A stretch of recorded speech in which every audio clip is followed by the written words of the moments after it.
азыркы мен айта турган ойду, мен айта турган көнүгүүлөрдү жаш балдар садигиндеги, яслидеги жана мектеп окуучуларына физкультурадан сабак бере турган ага эжекелердин кулагына. Кулаңызга күмүш сырга дегендей, биз келечектеги жаш адамдардын, жаш биздин муундун ден соолугун чың болуш үчүн, муундун генибиздин таза болуш үчүн, кыргызстандыктардын ар бир улуттун жакшы ген, жакшы нацияны алып калыш, улутты алып калыш үчүн эң негизгиси биз балдардын курсагы менен иштешибиз керек. Бул үчүн ошол садиктеби, мектептеби жаш балдарды топко жаткыргыла. Бала топко жатып, киндикти көбүрөөк массаж жасасын. Мектепте дагы баскетбольный топторго жаткыргыла, ага эжекелер көбүрөөк киндикке көңүл буруңуздар.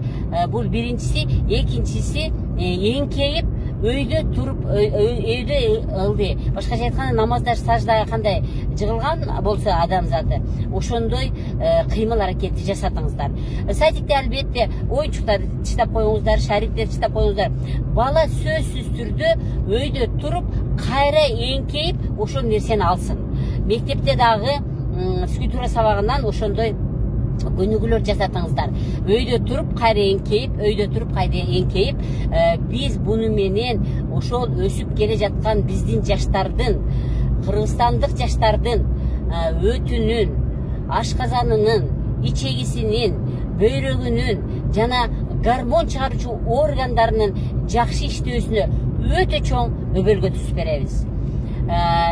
Мен сиздерге чың ден соолук каалаймын. Сиздер менен доктор Бапаева.